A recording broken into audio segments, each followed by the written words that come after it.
Step Cordoba, creator of the Leicester equaliser. El Khanous, how much room does he have here? El Khanous going for goal, and he finds it as well. What a turnaround here at the Tottenham Hotspur Stadium. 4 minutes, Leicester have soaked up so much pressure. Fatawi jinking feet to get beyond his man, and the header from Jamie Vardy makes it 2. Wood should score. Wood Knockout. Yes! Yes! Anthony Knockout has done it. Tielemans lining one up. What a goal!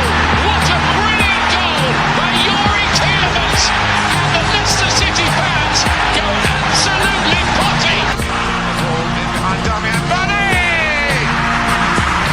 It's 11. It's heaven for Jamie Vardy. Hold the back page. Hold the front page. A Leicester player has smashed the record.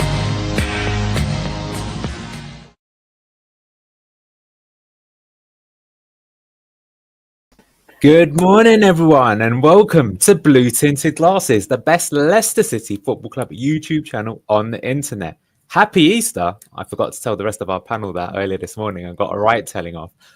And look at this. Unfortunately, Locks is not with us, but to make up for it, we've got not one, not two, not three, but 4 extra panelists alongside me. So let's go around the panel and say hello to everyone. Good morning, Rogsy. Happy Easter. How you doing, mate? Happy Easter, everybody. Yeah, all good. I'm not used to these early starts and stuff. Well, especially for Sunday. But it's like, yeah, it's my first appearance on Good Morning Foxes. So yeah, no, should be I good. didn't know that. Making his debut on relegation day. What a baptism Long of fire. time. All right, let's go on to everyone's favourite. It's Kate the Great. Good morning, Kate. How are you on Easter Sunday? Morning. Happy Easter, everybody. Yeah, I'm good, thank you. Up with the lark this morning. Ready for the day. Not looking forward to maybe a relegation battle, but hey, it is what it is. Here's what it is. Well, let's talk to someone who's always entertaining in these times of glum.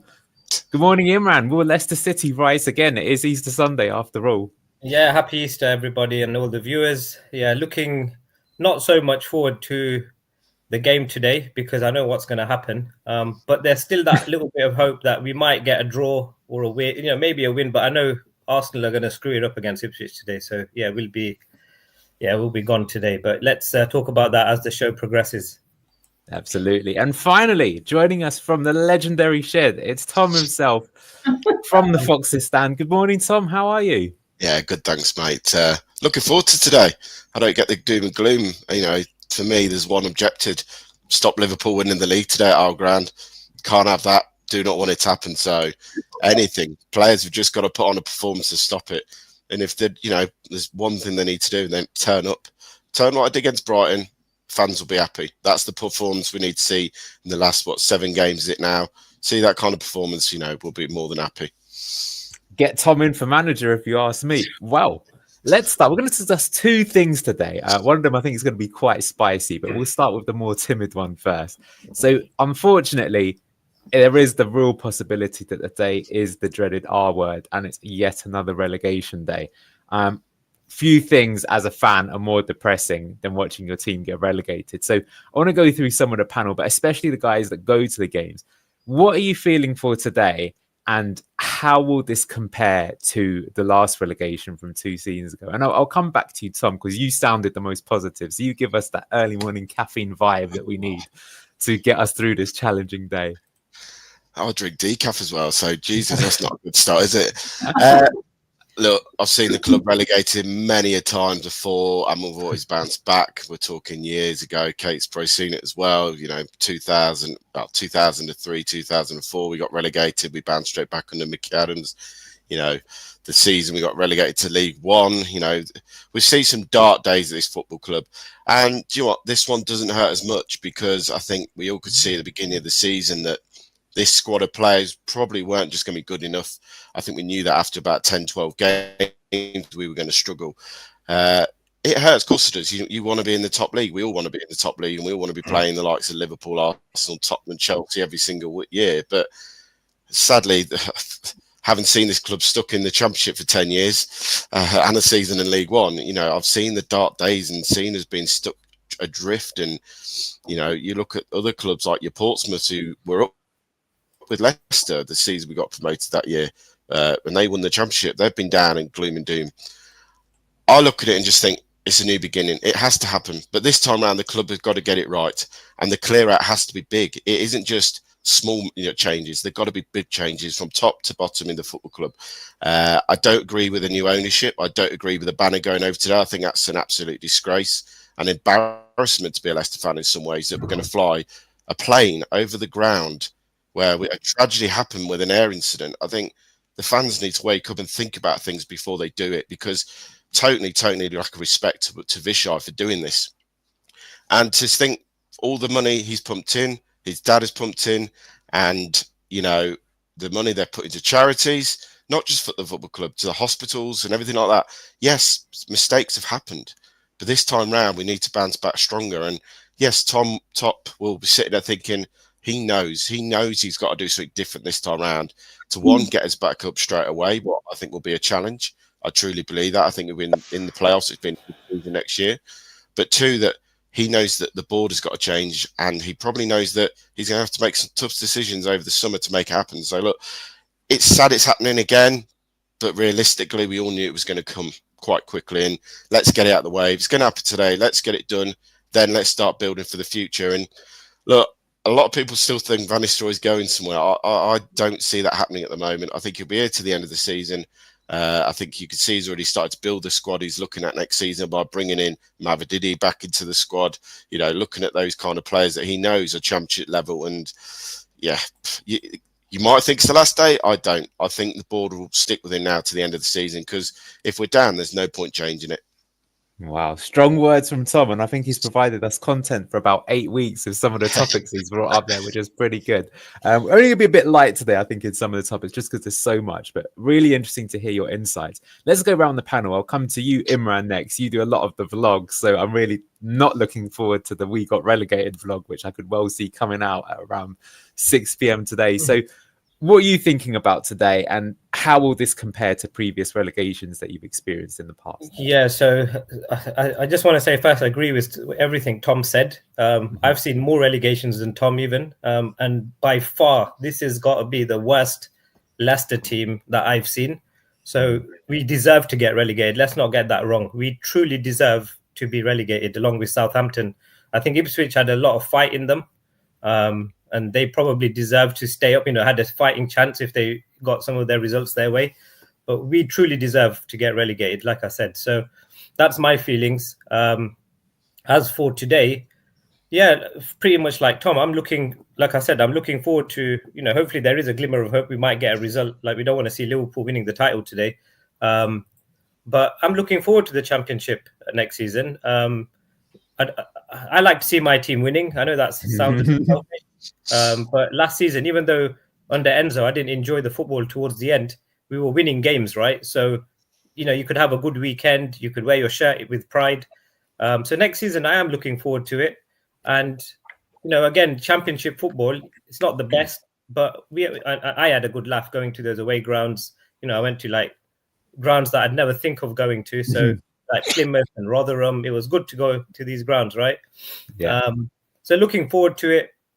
And that rebuild, I think, was it Tom or Anil? I can't remember who it was who just mentioned that it's going to be a tough time for us to get promoted. I don't think so. I honestly think that if we get a nucleus of a team and we build around that, so we've already got like Bilal Al-Khanous. We had a discussion about him last week, so let's not repeat that. But if he stays and we keep some of the core players in that team. I know Daka, people have got issues with him, but in the Championship, he'll get you goals. And we build, and we've got that, our young squad coming through in Will Alves. He's doing really well at Cardiff. We can build around him. I think we've got a pretty good chance of bouncing straight back up if that clear out happens in the summer and top restructures that club. I think the Championship's a poor league. We've seen Sheffield United and Burnley, they're both doing really well this season, and they're both shit last season in the Premier League. So they're hopefully coming back up as well. So look, let's be positive. We're going to get that R either today or next week. It's going to happen. So we got to look forward, and yeah, that they're just my views. That we just got to support the team, and hopefully we turn it around again next season and learn our lessons from this season. Yeah, fair enough. How about you, Kate? Then, how many relegations will this be that you've seen firsthand? Three, I think. Oof.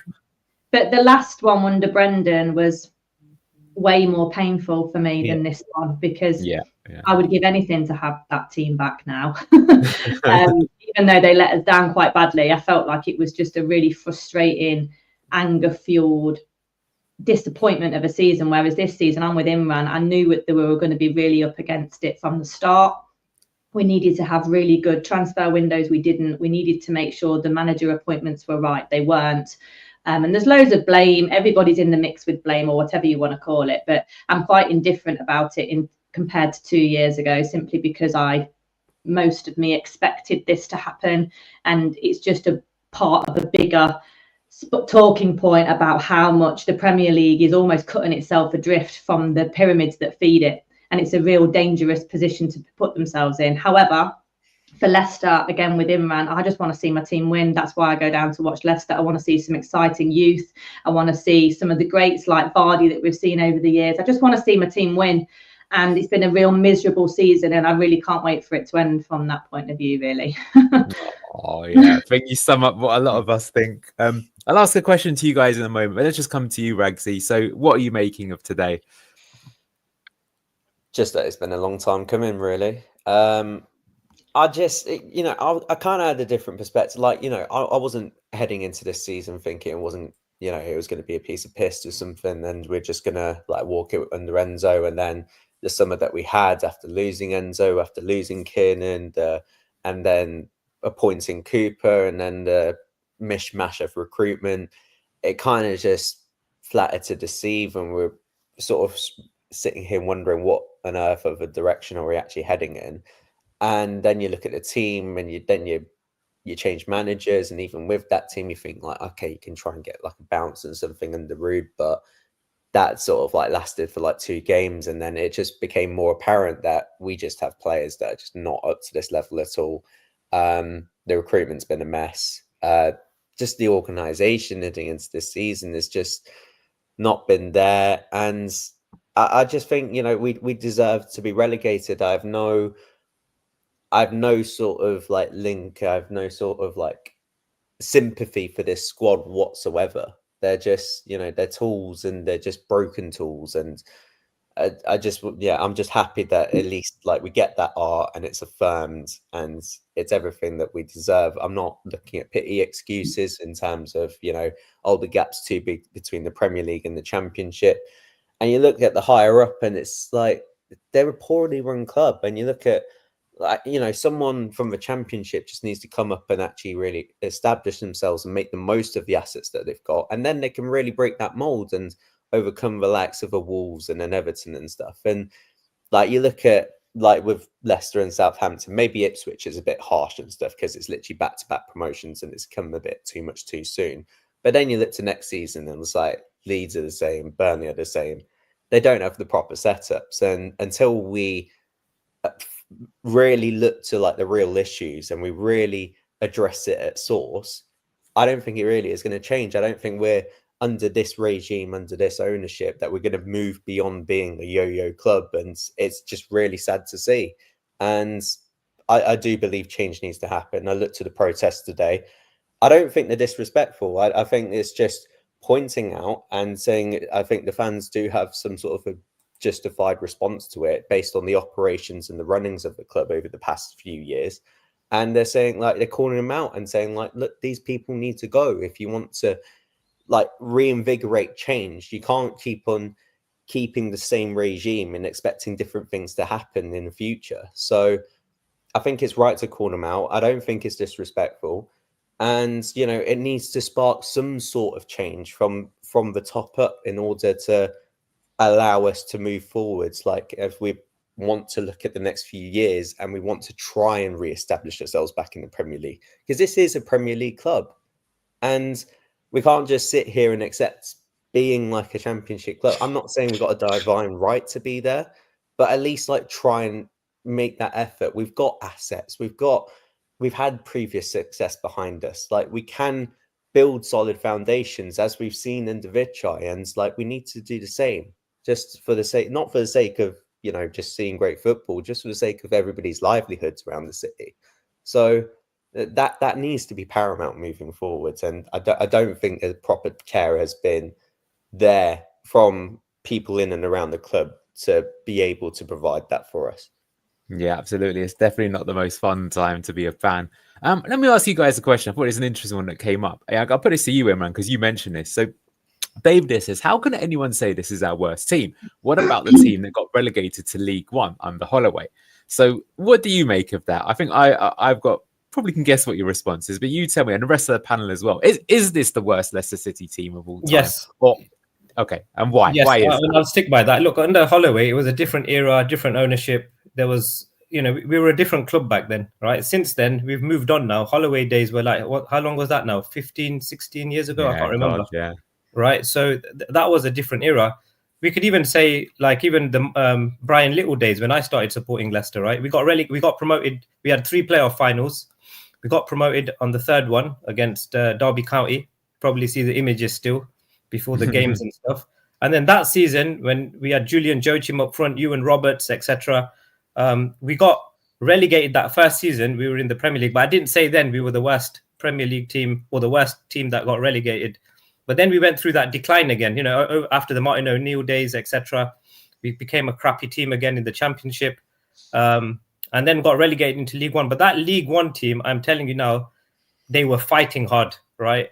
Holloway was on the bench. He was, I remember him still, like, on the touchline celebrating goals and pointing around. He was trying to get the best out of them, but he just couldn't do it. But we did not have the quality. We didn't have international players back then playing for the team, etc. So it's just like I said, everyone's got a different view. There's no right and wrong. But my view is that was a different era. This team has got to be like the worst. Like I said, I can't believe how bad it's been this season. The worst team I have seen get relegated. And let's be honest, right? If you're going to you can't compare apples for apples in this case, because we went from the Championship to League One, right? So we had a poor team in the Championship anyway. In the Premier League, we've got a strong team with a massive wage bill, impact of internationals, brilliant training centre, and we're getting relegated again, second time in 3 seasons. Look, I just think this is the worst relegated team that I've seen, wear a blue shirt. That's just my view. And I'm sure most of the panel may or may not agree with me, but I'm sure they probably will. But interesting that here. We've never got relegated with less than 22 points. So Rude could break another record if he's up for it this particular season. I think, to be fair, probably the question is those like technical quality versus, because you could say that this team is quote unquote better, but more unlikable. But we'll come to it. So let me come to you, Tom. What do you think about it? Is this the worst Leicester City team you've ever seen? Most definitely. Said it before, said it again. This is the worst team I've ever watched at Filbert Street or the King Power. The way, just everything tactically, passion, commitment. There's nothing on that pitch. We saw a bit against Brighton, first time in 9 games. It to me is the worst team. That League One the season we got relegated to League One. Do you know what? Yeah, we didn't have all these international players, and we had to go and buy some foreign hungry international to come into the team. But let's be honest, at least they showed something to the club. Even after that heavy defeat over to Sheffield Wednesday, I remember the game. We lost 4-1 at home, and I remember sitting there thinking, "That's it, we're done." But we went to Stoke and we rolled our sleeves up. We gave it a bloody good go, and we ended up drawing 0-0. And we got relegated. We'd scored a goal, we would have stayed up, but we went down. But there was a fight there. There was still the players playing for the club. They felt like they owed it to the fans, because even then, Leicester was a big club, taking fans home and away every week and filling out sections. This season doesn't feel like that. And I think you've got to look at it in the bigger picture for me. It isn't just on the pitch it's the off the pitch. I've never known in all my time watching Leicester not sell out away ends, and Leicester City sending tickets back. We sell away games every week, in the heyday. Even 20, 30 years ago, Leicester used to sell out their allocations. There was very, very rare days that Leicester sent sections. We're talking thousands. Man City the other night, we took 1,500 out the 3,500 we were given. So we sent 2,000 tickets back. Brighton, we sent 1,000 tickets back. Wolves hasn't even sold out. Yes, Forest has sold out because everyone wants to go to the derby. But there's been plenty of games since January that we haven't. That tells me the fans don't want to go and watch this team anymore because they've given up on the team. but the team's given up on itself as well for me. Like they say, not to score in 9 home games. That's a stat what none of the Leicester fans So want to far, be. Tom could make it 10 today. Let's. We just want to add this one as well, which I think is a good stat from Ben, which is that he says that League One team, we had the best defensive record that season. That's actually true. Despite getting relegated, we actually had a really good defense that season, but still went down. Sorry, back to you, Tom. Yeah, but just in general, man, I just think I haven't watched Leicester since 95, 96, season tickets since 97, 98 at Filbert Street. I've seen some poor teams, and I've seen poor teams under Rob Kelly, Craig Levine, Nigel Worthington, but here in Holloway, but this team alone just stand out because of, yes, they've got some quality in there and they've got some international players, but there's no cohesion. Nobody seems to know which he's doing on the pitch. The League One season, it was bad. We got relegated to League One. At least the team played for each other and they had some kind of idea what they were doing. And that's the bit that hurts the most, that these players don't seem committed to the shirt. And in 12 months, we've gone from a team that was fully committed under Enzo, fully fan base, reunited with the club, reunited with the players, what Enzo had built, is gone. Yeah, it's really sad to think about that. 12 months ago, we played West Brom at home. Hamza Chowdhury had the game of his life. And basically, it was one of the games that started pushing us over the line. That was a team that would look at the scenes after the games against Norwich, Birmingham, West Brom. Players comes up to fans, and I know that's in good times, but there was a connection there, and Enzo built that connection. Soon as Steve Cooper came in, the connection went because there was no connection between Steve and the fan base. There was no connection between the players and the fans because they'd given up the whole thing of Enzo walking up behind them and shoving them to the crowd. This is why, to me, it's the worst team. When players are walking down the tunnel without clapping the fans, you know it's gone. And for me, that's shocking. All right, keep some of your thoughts there, Tom, because we're going to come to them a little bit later. Don't worry, especially Cooper and Maresca. They're not going to be the first time you hear such words in this show. Kate, worst Leicester team you've ever seen? No, I don't think it is from a tactical perspective, but I think it's the least competitive I've ever seen a Leicester. I wish we had the silver bullet to put it all right. I don't know what's gone wrong. I think there's a lot of people just deferring from their roles a little bit really on the pitch. I think no player, and I include Vardy in that, has really been fully engaged in the two managers that have come in, which is a massive part of man management, and being able to work in team sport is getting everybody to play to your tune. And I don't think either manager have had the capability. I don't personally believe that players have down tools or not put their effort in. I see effort, but I see misdirection, and no one's got a compass because there's no good man managers anymore in this coaching setup. And that is a problem. That's a problem in any line of work. If you've not got a decent manager, whatever industry you're in, your team will go astray and they won't do what they're supposed to be doing. All teams need to be put on a tight leash, which is why we hire a manager in the first place. So I just think it's the least competitive team I've seen for quite some time, probably in any sport, in any league. Like when you think about, you watch some rugby stuff or you watch some tennis players, you're watching the snooker at the minute, if any of you guys like snooker, like it's always competitive, but Leicester just seem down and out, and not being able to score a goal at home or away for hundreds and hundreds of minutes. What the hell are you doing at the training ground? That's the whole aim of the game. That's the whole reason why fans turn up. Fans don't turn up to see a ball draw. Fans don't turn up to see a clean sheet because we can't keep one anyway. So, what is the point of Leicester City at the minute? What is our point?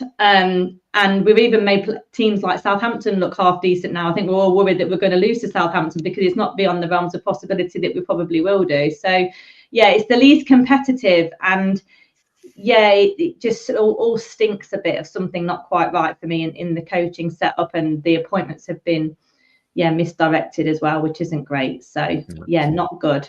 Absolutely. Well, I'll give the question to you, Ragsy, but also I'm going to ask everyone on the panel for their score prediction. So, Ragsy, worst Leicester City team you've ever seen, and what do you think the score will be today? I mean, the team that got relegated to League One, like technically they were horrendous. Like, but what you can say about that team is, even if like there were egos, but they left it all out on the side of the pitch, and when it came to the game, they genuinely were trying, and they were playing like different positions and stuff in various systems, and like in Holloway, and then there's a whole sort of like mesh of everything, and we couldn't sort of like figure out a system as to like how we wanted to go out and actually score goals. So and then like the defensive record was still okay, but then we just fell adrift. Like just it was all sort of gradual. But this team though, this is probably like in terms of viewing experience, in terms of their application towards the cause, it's the worst. It's the worst. They're so unlikable. Like imagine going to a kid in the street and being like, "Oh yeah, do you want to be Wout Fast when you grow up?" And they'd be like, it's A hair model. chance. Like, yeah, that's the thing. Yeah, grow a big like afro and there's all these curls. No chance. Like they're so unlikable that you can't endear towards them because they keep on rolling out and they have the best facilities possible. They're getting paid ridiculous amounts. They're still being called up for international duty, and yet they can't even do the basics. They like are literally trained. They have like managers there that are trying things, like, you know, whatever sort of ends of a spectrum that we tried with Cooper and what you tried with Rude, but they're inherently built in to just be bozos and just make mistakes week in, week out. Like allowing the ball just to like drop like twice before he actually goes and clears it. Like Yannick just like, you know, stepping off, and Cody stepping off. Like it's just like they don't learn, they don't want to learn. So watching this and like doing this as a, you know, just watching it as a fan, it's just horrendous. It just like kills off your moods. You just never believe in this side to actually do anything, and you know, and you look at that side and go, yeah, you deserve to get relegated. Like, and we've pretty much known this. Well, I've definitely known this since February. Like that is just, there's absolutely no hope. Maybe some of you guys earlier, maybe some of you guys later, I'm not sure. But yeah, and I'll see it the same today. I just think we'll just get swept aside. Brighton was probably a false illusion because we were trying to go ahead and score. However, I would quickly say for that game, played our best defender, and he goes and gets on the score sheet. Played our best winger for the first time in ages. Oh, look and behold, we actually score our first goal in the first time in 8-9 games or something. Like, it is honestly, the team selections under Rude have been an absolute disgrace. How on earth have you been kept out like Mavadidi for so long? Okoli, like, you literally, okay, he may not be anything special and we don't know his full potential yet, but he's clearly the best out of what we've got at the squad, and he's not been playing. He only came in because of Fast's injury. Fast may be fit again and he'd be rolling back into the side. It just, the whole dynamic is just wrong around this. And yeah, there's nothing more to say. There's like, and they're probably like a 3-0 loss or something. Whimper out. The stadium. Yeah, out with a whimper rather than the bangers, most likely, doesn't it? Kate, score prediction? I'm going for 3-1. I think we're going to get one. Optimist in the panel, like to hear. He finds it a bit tasty against Liverpool, doesn't he? So, and we scored at Anfield, which was unbelievable, by the way. So, yeah, well, yeah, 3-1, I think. But do you know what? If we go out with a whimper, this team have been by far the best in the league this year. Really, no slip-ups, and Slot's done an amazing job. For as poor as we've been with management, Liverpool have absolutely got it. So, yeah, I'm looking forward to seeing them today as well, actually, because I think it will be a decent game of football. They won't just pass us to death like Man City, so it might be actually entertaining. Well, keep that in your mind, because we're going to come to a topic that's going to be very dear to your heart in just a second. Imran, score prediction. Oh, you're muted. Sorry, guys. Yeah, my head saying 4-1 Liverpool, but my heart's still saying we can get a 2-2 draw. So yeah, so I'm, you know, like I'm hoping, like against Liverpool, we do usually play well. So especially at home. So yeah, I'm going for my heart saying 2-2. 2-2. And Tom, how about you? I'm going to say 2-1 Leicester. Wow. This is getting clipped later, you know. Yeah. Like, look, the comeback is on, says Tom. No, I'm not going to carry away with that. We're down, but what? Like I said, anything to stop the Scousers winning the title at Leicester today, and you know, That I can't have them singing champions in our ground. That'd be dreadful. I think I'm with you. I think a few years ago in that shed. He's I'd got a be hard- marijuana garden outside. That's my prediction. But I love the optimism. I love the optimism. Me personally, I can't see anything but a 3-0 defeat. I think, should be pretty routine for them. So look, I want to get to a bit more of a different type of conversation just because I think it's pretty depressing today. But I think this is relevant. I think this is not the first time that you're going to see us on Blue Tinted Glasses talk about this topic. But I wanted to bring it up anyway. So this week, there's been a number of games going on that have been very exciting, especially in Europe. And I was logging on this morning and I saw this on one of the Reddits. So I'm going to read this out to you, and I think a lot of you will laugh about this. Chelsea fan here rants about Maresca and how Leicester City Football Club fans warned us. Here's what it says. It says, I don't know how many more games of Maresca's painfully dull possession for the sake of it football I can take. It's mind-numbing. 70% possession and 0 threat. Just endless sideways passes with no end product. It's like he's trying to win a passing stat trophy instead of actual football matches. His in-game management? Atrocious. 0 urgency. No plan B. Subs always 20 minutes too late and rarely make sense. You can see the game slipping away, but he just sits like it's going exactly how we planned. Spoiler, it's not. And the digs at the fans, we're impatient because we expect some attacking intent and ambition. No, we just don't want to watch a lifeless brand of football dressed up as some tactical masterclass. Strong words there. So the topic that I wanted to discuss with the panel is a style of play actually important? Now, I know that of all the Blue Tinted Glasses family, this is a very controversial debate. Spoilers, I often call many of our fellow panelists dinosaurs, but we'll come to that another time, I'm sure. But I think it's really relevant. I think why it's relevant is also this week. I'm not sure if you'll be able to hear the audio, but if you didn't see this game with Man United, and can you guys hear this? Faintly, just about. Oh yeah, I saw the clip. What a game. Yeah, I saw it on Instagram. Yeah.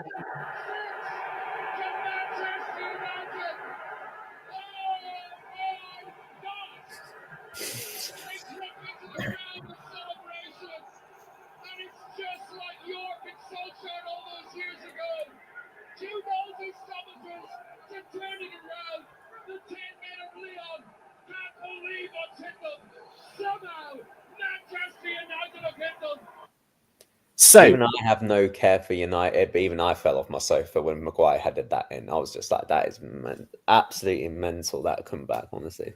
By the way, that Chelsea fan who wrote that, right? Yeah. I think I helped him write that. I was going to say, well, let me come to you, man. So, the reason I wanted to come especially to you is that we were having like quite a ding-dong debate, and you literally said to me after that game with Man United, he goes, love 90s football, kick it to the big man, head it in for the winner. So a few questions here. I don't really want to make it so much about Maresca and or Cooper, although I'm sure they're going to come up, but is a style of play important? Because I think one thing that a lot of you said in the panel, which I agree with, is that it's not only that we're getting relegated, that could have happened, but not scoring a goal, it is just all sideways and back, other than the last game where we actually sort of turned it around. So do you really care about a style of play, or is it just about winning? That's something that Kate said. So I'm going to come to you next. I'll start with you, Imran. Is it important? And is a style of play important for a team? It is important, but at the same time, it's not the be-all and end-all. I'd put winning above style of play. So style of play, of course, it is important. You want to see different styles of play. But my argument has always been, why always concentrate on one style of play? Why can't players play 2 or 3 different types of football? Like we've just, I think Kate just mentioned Arne Slot, right?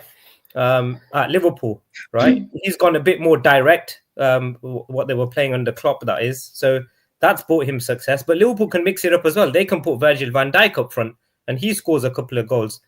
They bought Darwin Núñez, who plays up front. Similar to Man City, Pep's the most, rigid manager as well, like Maresca was. But he went and bought Haaland. Yeah, okay, Haaland struggled. He's had a few off bits here and there, but generally he's still scoring in that system. They're playing a bit more direct.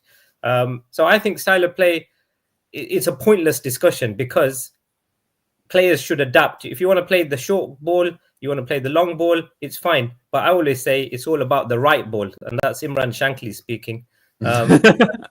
I just think I just think that we concentrate too much because there's so much football on TV, and we've got so many YouTubers, and the TV's exploded with Sky Sports and BT Sports or TNT Sports. A lot of people discussing. Even when I was in the Middle East, we had BN Sports where we had Harry Hands and Andy Gray, discussing football tactics all the time. It's become so much that we concentrate on style of player. Look how they play. Look how they.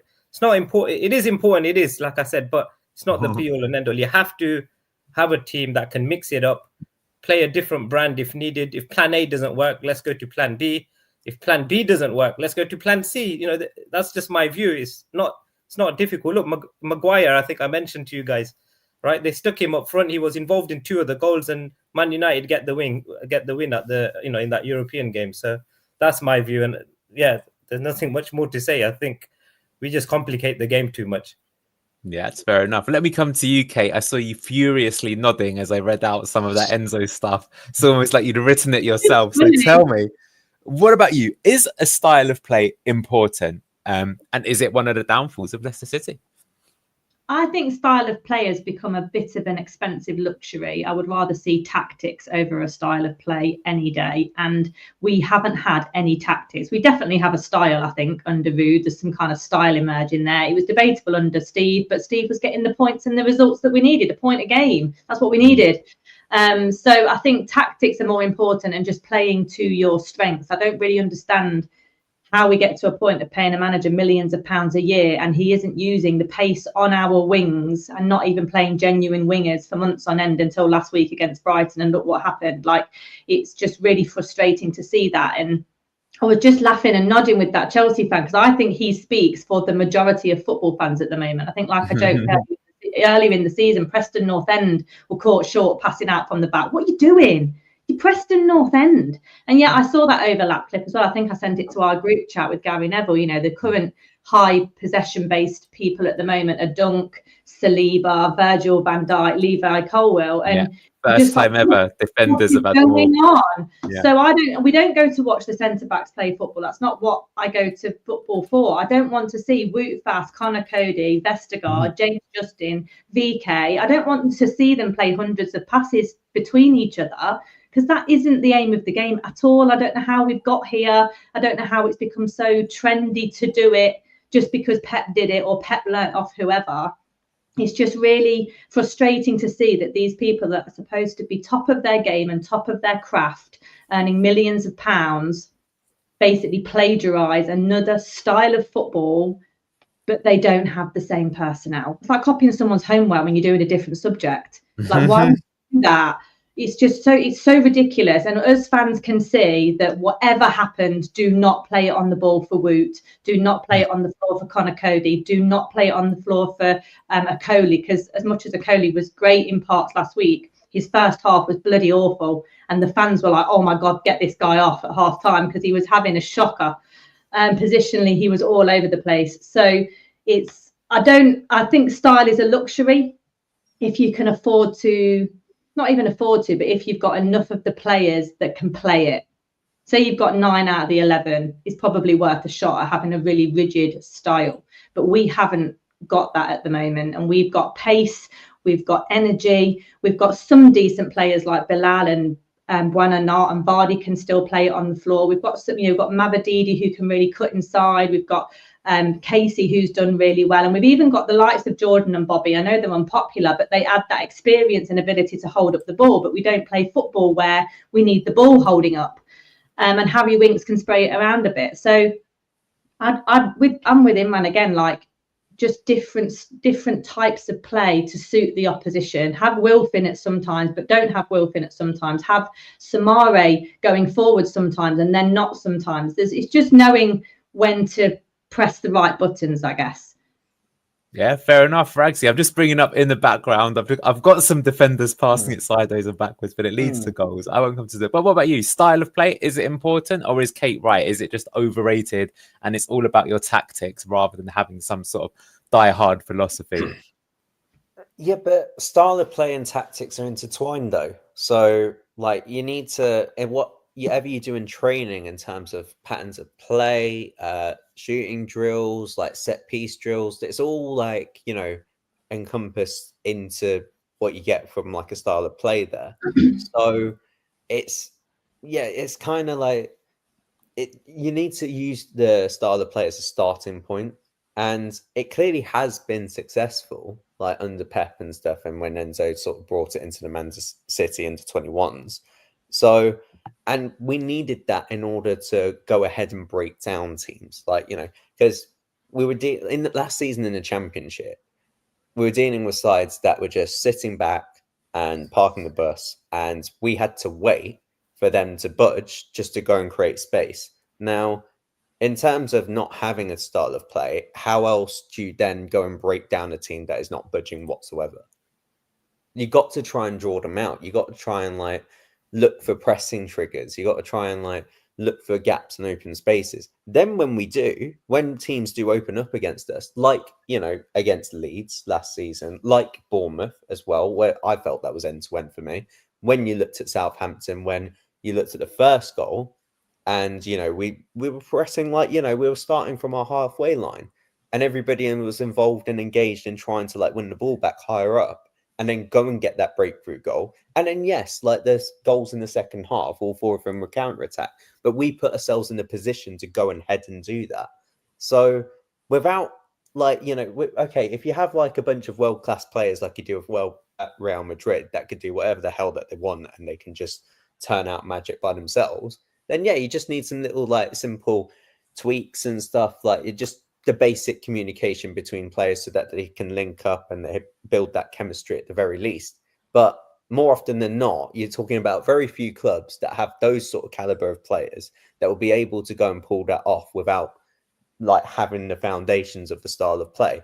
The rest of us, if you want to build on long-term success, you at least need the foundations of like a style of play just as a starting point, and at least like a plan A. I hear Imran to an extent being like, you know, okay, yes, definitely have like a plan B, a plan C, just in case if plan A wasn't working and they switch up and do something different. That I agree with. And when you look to Enzo, it's more his mismanagement. It like I've been critical of his in-game management, but in terms of what he was trying to do with the style of play, I think that's completely unfair. Without that style of play, without him being there to sort of manage the players and know how to sort of take teams apart with their passing and just essentially, yeah, we were passing them to death, but that's how we were winning. That's how we got results.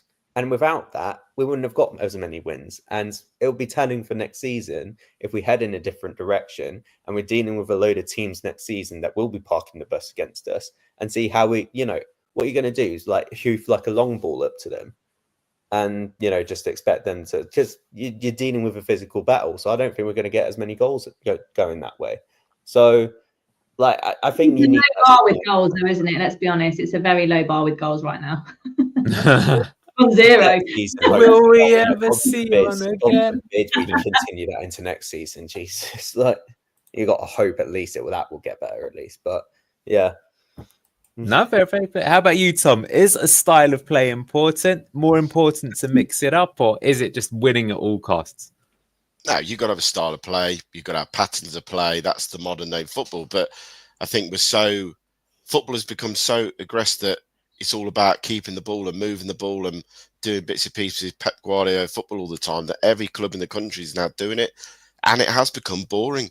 You watch games on the telly. Yesterday, actually, Newcastle Villa was a very entertaining game because they weren't doing it. They were doing their own systems. They had their own patterns of play. They weren't about trying to keep the ball as much. It was get the ball to the danger man and get the ball in the box. You look at the Premier League over the years, you know, the teams that have done well and eras, you know, you look at the Kevin Keegan team. Yes, he didn't win much, but that team at Newcastle was exciting to watch. You know, you look at the Sir Alex Ferguson team. It wasn't all about keeping the ball. It was getting the ball to Giggs, you know, Solskjaer, Van Nistelrooy, Van Nistelrooy was there playing for them, Cole, York, getting the ball to Beckham and Giggs, attacking the fullbacks and getting in the box. There was no overlapping fullbacks back in the day. You didn't have that. Your fullbacks were there to defend. Your defenders were there to defend. They didn't get the ball. They got the ball to the midfielders and let the creative players deal with the scoring the goals. You look at the Arsene Wenger team, the Unbeatables. they weren't about keeping the ball. They were about getting the ball, giving it to the danger men and letting them attack their men and score goals. We're so, all clubs now and all fans feel like we have to copy Pep. We have to be playing Pep ball all the time. And I think we knew that when we got Enzo last year, that's the way we're going to do it. I saw after 45 minutes against Liverpool in pre-season, that was the way we were going to play.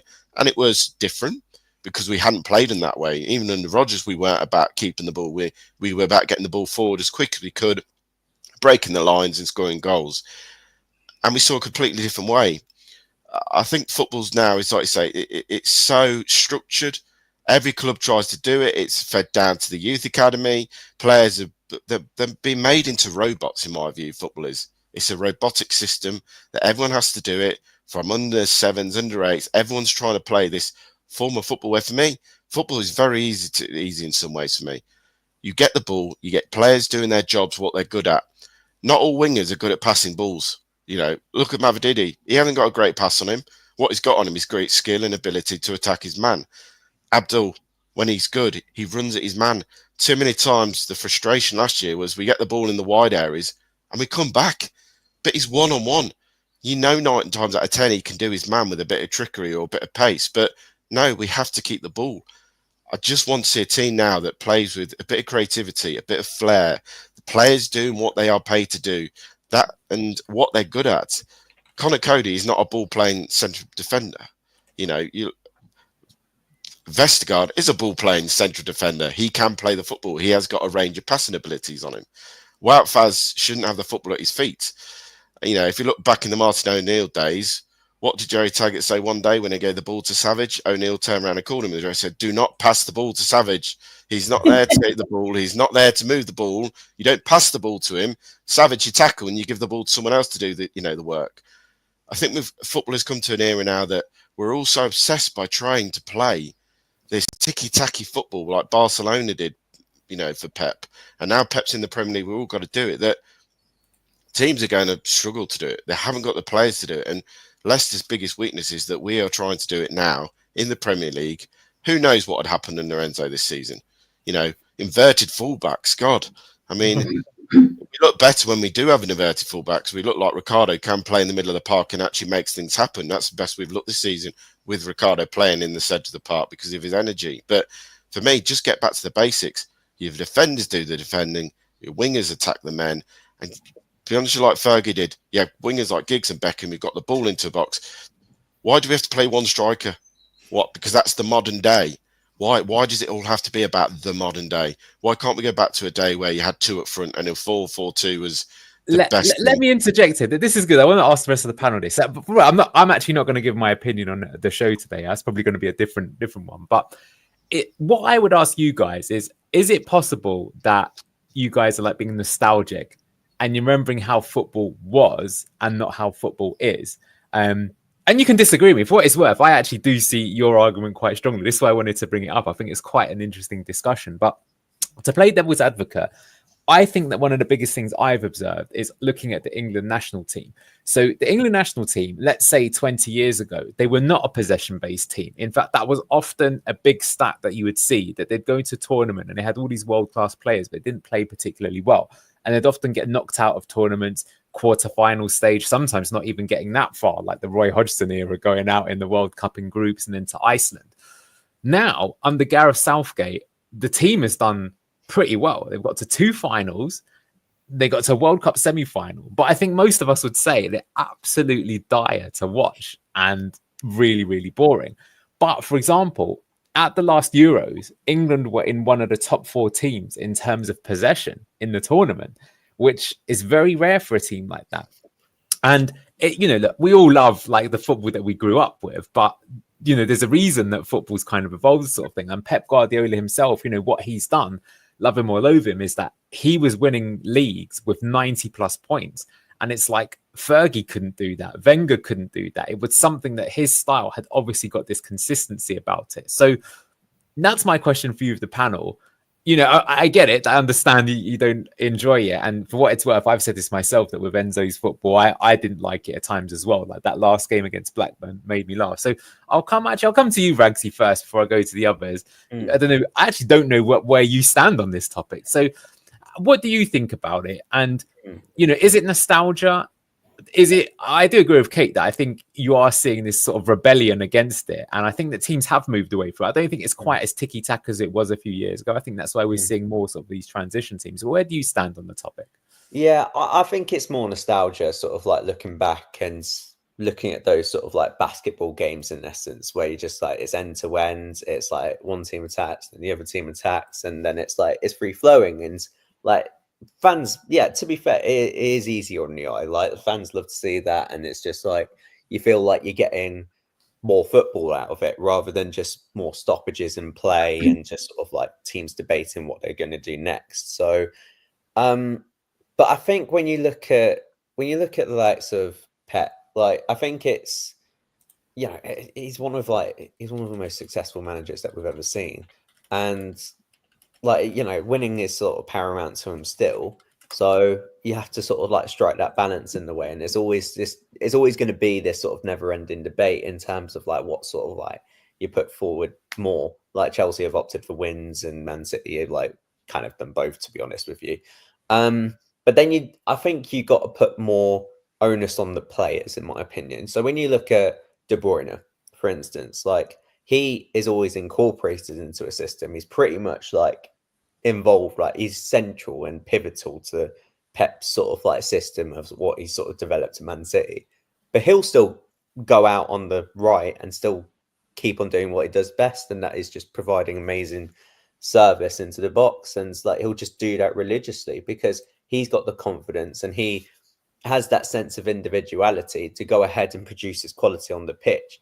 And then you look to the likes of a Grealish, who you may sort of look to like Pep and go, well, you know, you've coached all his sort of like flair and brilliance out of him. Well, really, that should be on Grealish to go and say, well, yeah, okay, Pep has got me into this sort of position on the pitch to be one-on-one with a player.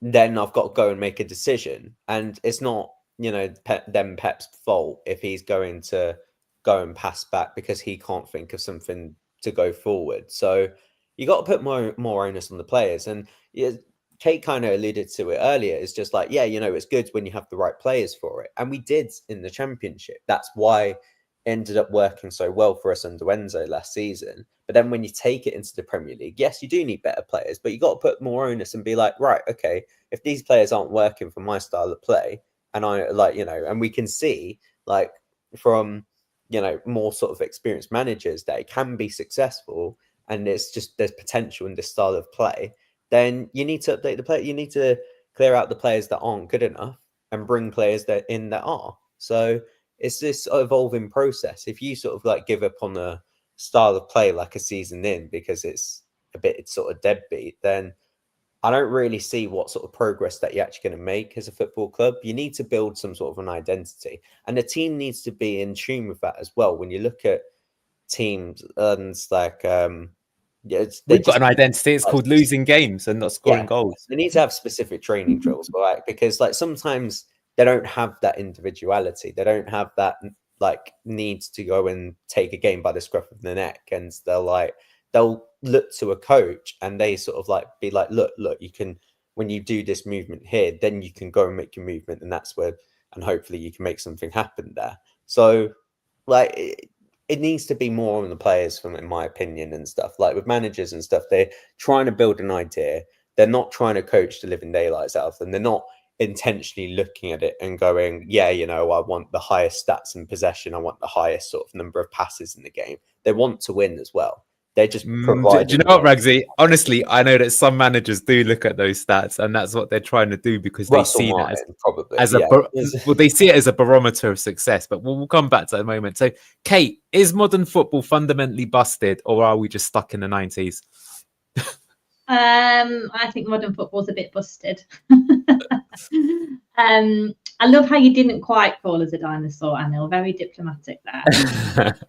But yeah, you know, like Ragsy's compared two players there, De Bruyne and Grealish. They are world-class elite players that we would absolutely love to have. We haven't got that. We've not had that for such a long time. We had Riyad, that was probably the most world-class player we will ever see grace with a Leicester shirt. But I just think that blue tinted dinosaurs. We need a blue little T-Rex, I think, maybe.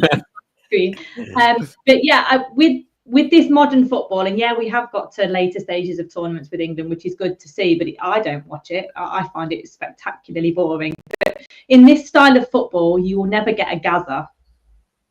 Look at France with Lamar. Like, we won't get one of them either. We won't get one of them. We just aren't getting these personalities that come through. Karol Poborski, if you remember him, like, he had an amazing Euros, and Sir Alex signed him off the back of that.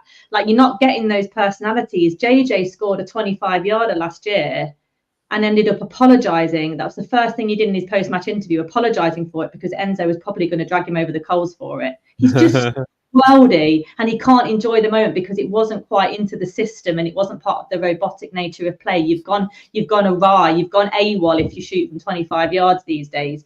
But yeah, I think when we talk about that amazing system that has been so productive for Pep, it's because he's had amazing players and they can engineer that type of play and do it so well. And he wouldn't be able to do it if only 4 players had the ability to play that system. And that's kind of what we're asking our players to do. We've got probably 3 or 4 that can play that type of system, that like the ball at their feet, but the rest of us just can't do it. And that's just, for me, it just makes it a sad watch and a boring watch. But just going back to some of the setups that we have, like I'm with Tom, why do we just have one striker? Why is 4-4-2 all of a sudden unfashionable? And I saw someone there call it the Daesh 4-4-2 formation. Why is that a bad thing? If that's what fits, that's what keeps you up, why is it all of a sudden unfashionable to do 4-4-2? I think it's absolutely pathetic. We've played one up front for 8 years and not had a partner with Vardy. How have you not done that? As his pace is waning, how have you not always put a partner with him? Like Shearer and Sutton, York and Cole, like these, they're not there because it's the 90s. They scored because it just fit their system at the time. And I don't Cotty and Heskey. So I just want to see, because we've got some stars. We could have some stars. We've got Mavadidi, we've got Bilal. Buonanotte could have been made more of. We've still got Vardy. Daka does have his uses. He frustrates the hell out of me. And then you've got people like Vestergaard who can help that from the back because he can play really good football and he can distribute well. But if outside of that, you're trying to do robotic stuff, I think I said earlier in the week on another chat, we take more risks at the back with this system than we do to try and score a goal. Yeah, and my brain is just a hedge with that kind of attitude. My brain is in a hedge. Like, what are you doing? Yeah, I don't get it.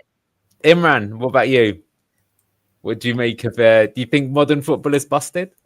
Yeah, no, I don't think it's busted. I think it's just become very regimental. So it's just become like a fashion statement that you have to play this way. And like Kate said, there's no reason why a manager can't come in and say, I'm playing 4-4-2. The game is quite simple. We've complicated the most simplest game the world has ever seen, right? Football, you can, as kids, we used to just put our coats down as goals. We used to play on the park. It's the most simplest game you can play. You can't play cricket like that, or you can't play darts like that, or any other sport you can't play. Even rugby is difficult to play like that, right? But I just think that it's not nostalgia, Anil. It's just common sense, right? Like under Martin O'Neill, for example, we played Middlesbrough twice in a League Cup final at Wembley and at Hillsborough. I went to both those games, and Pontus Carmark was given the job to man-mark Juninho, right, by Martin O'Neill, right? And he did his job, and we marked him out of the game, right? And we won the game. We weren't the better team. Let's not get this wrong. They had Ravanelli, they had Juninho, they had this guy called Emerson, right? They had a really good team, and we beat them, right? Because we used dinosaur tactics or, nostalgic tactics or whatever. It does work. It's just, like you said, we ain't got the players to play this style of play. And, this modern type of football, even like you said, Brighton messed it up yesterday against Brentford. Brentford went direct. They beat them, right? Because they were playing this crappy passing at the back. I'm there to watch football. Look, I hate ranting, right? But I hate going to watch games where I see my defenders, or I'm watching the game on our half of the pitch. I want to see the ball on the other half of the pitch where we're going to score goals or we're going to create chances. I want to see a ball go into the box and see a lump like Maguire head it in the last minute. That's how I am. I just want to see that sort of football. What's that then? That was jumpers for goalposts, if you ever remember that. All right, yeah. So that's what I want to see, right? I think we've complicated the most beautiful game, right? It is getting boring. I don't even watch the Premier League highlights nowadays. Honestly, I can't be asked with it because it's so boring. Even some of the games, I watch them, they're really, really boring. So I just want to go back to the nostalgic days, like you say, right? Where it's blood and guts, players fighting for the shirt, showing a bit of passion. Because we've got no passion. Even our team, we don't run. Our team does not run. I see Sumare jogging back. I see VK jogging back. So no, VK, okay, to be fair, he's all right, actually. But you see Cody and Vestergaard looking at balls hitting a crossbar from 50 yards out and standing there. And then we see a Newcastle player come in, Murphy, and knock one in, stuff like that. I don't want to see that. I want to see Cody grapple with Murphy before he even gets to the ball, give a free kick away. I don't care. But that's just me, right? Bit of Luke Thomas say like last week. Yeah.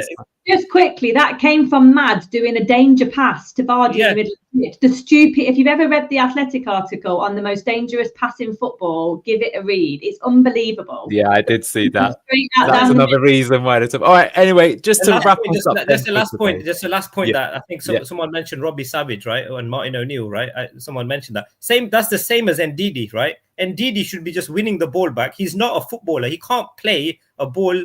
At the beginning, I think he got 4 assists at the start of the Premier League season under Cooper. Oh, he's getting assists. He's shit when it comes to getting assists, right? He's there to win the ball, play it simple, and give it to our players that can play. That's Ndidi. That's how I remember Ndidi. But he actually thinks that he's a footballer, like he's a Zidane or something, but he's not. But anyway, look, I just get really frustrated when I see this boring style of play. It won't be the last time we have this discussion, that's for sure. So, Tom, wrap us up then. What do you make of football? Is it busted? Is it time to go back to the 4-4-2, or is it a necessary evil? No, it's busted. Completely busted. And I think teams need to. It's not dinosaur football. I'm not having it. Everyone keeps the dinosaur go back. What's wrong with it? If people don't want to play that, then what's wrong with a 3-5-2? But having 2 attackers on the pitch so that you're not just sitting there going, we're going to defend and we're going to try and pass it around the back. We conceded 45 goals this season, I think it is. If that doesn't tell you where your problem is, trying to pass that from the back. The Newcastle game, I didn't bother travelling up for it. I stayed at home that Monday night because I couldn't be bothered to travel an hour and a half. And that's the first time in a long time that I felt out of love with football because I could see what was going to happen. What Newcastle were going to do. And like I say, for a goal to come from Mads passing it to Vardy and us losing it, and Thomas and Cody is standing there watching a shot go over, hit the crossbar, and Murphy having a free tap-in after a poor touch, I just feel that fans are so visioned of this style of playing. You've got to keep the ball and you've got to have this many passes. You've got to have that much possession. And if we don't get very many shots, it's all about us having the opportunities when they come, like Enzo said. Dinosaurs. But I just think go to your strength. Our strengths are not passing. Our strength is not passing out from the back and trying to be Pep Guardiola's Manchester City. Our strength should all be about getting that ball forward to the wingers, letting them attack their fullbacks and getting it in the box and create a chance in that way. You've got more chance of creating it by getting the ball in the danger area than you have with Wout Faz. That's our biggest danger on the pitch at the moment, that Wout Faz has the football at his feet. As soon as that happens, it's a time bomb. It was the same with Daniel Amati playing out from the back. You knew when the ball was at Daniel Amati's feet, you were all going, get the ball away from him. You don't want the ball around Daniel Amati. You don't want the ball around Wout Faz. Don't want the ball around Vestergaard if the ball's going near him because it can go over his head and you're in the shit. For me, play the basic way Leicester need to play. One point I want to make, you said about football and playing its systems and styles and everything like that. Well, the board completely fucked that in the summer, in my view. Excuse my French there. But when you go from a manager and Enzo to signing Steve Cooper, a completely different opposite to what you've done for the last season, there was the biggest mistake of the season so far, by signing a manager who plays completely different and then expecting him to try and play the same kind of football. He did, but it didn't work. When they appointed Van Nistelrooy, the first should have been said to Ruud is, we don't want to expect you to play a possession-based football. We want you to play a football that's going to get the ball forward, get the ball into danger areas. Don't worry about possession stats. Don't worry about, passes. We need you to play a game that suits what we've got. We didn't. And that's been our biggest downfall. We keep trying to play the same football with the same players. Yes, I agree. You get rid of players that don't fit the mould. I can accept that. But our biggest mistake was 4 years ago when we let Rodgers take full control of spending instead of stick to the system that will work by selling one good player a year, reinvesting into the squad and making it happen. We're now in a situation where we can't do that. We've got to sell 4 or 5 players now to bring 4 or 5 average players back into this squad for next season. So, no. And on that bombshell, and like I say, Tom's probably previewed about 10 weeks worth of content and topics we will discuss on the show. Sorry. I'd like to thank everyone in our panel. Thank you, Ragsy. Thank you, Kate. Thank you, Imran. Thank you, Tom. Thank you, everyone, for tuning in. We're going to be back a little bit later today, 4:10. The game kicks off at 4:30. We'll be doing the watch along. Some of the lads will be joining me. We'll do the post-match afterwards. It could be a very sad day. I hope it isn't, but I think we're all realistic in the room. So thank you once again, everyone. I hope you enjoy your Easter Sunday, and we will see you later on Blue Tinted Glasses. Bye-bye.